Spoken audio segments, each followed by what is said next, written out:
જય માતાજી મિત્રો, જય બાબારી। જો ઓળીનું કામ પતાવી દીધું છે, મોટું મોટું પ્લાસ્ટર હજી કરવાનું નહીં।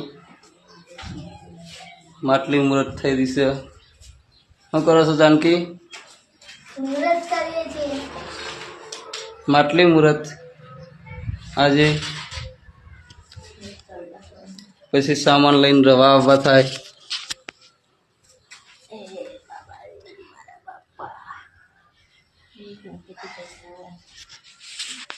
માટલી મુહૂર્તની વિધિ આજે સોમવાર હતો, સારું ચોઘડિયું હતું એટલે કરી દીધી છે। હવે થોડો થોડો સામાન લાવીશું,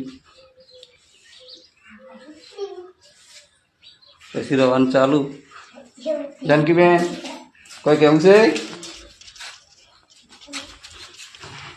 મુહૂર્ત કરાવડો, ચોલ્લા બોલા કરો માતાજી ભગવાનના।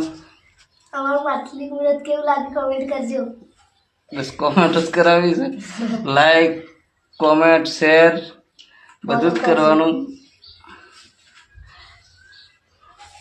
માટલીની મુહૂર્ત ચાલુ થઈ ગઈ છે અને આ માટલીની મુહૂર્ત કરી અને હવે રવાઈ દઈશું। ભગવાન માતાજીને પહેલા જ બેહાડ્યા, એ મુહૂર્ત કરી પછી આપણે ઘરમાં રવા આપવાનું હતું। જુઓ અમારું મુહૂર્ત સોડિયો પોત ખવડાવવાની હતી, તો આપણે ઘરની પોત દાળ ભાત ચાર તો ઘરની હોય, એક કોકની લાઈસીસ થઈ જાય। જય માતાજી મિત્રો, જય બાબારી। જય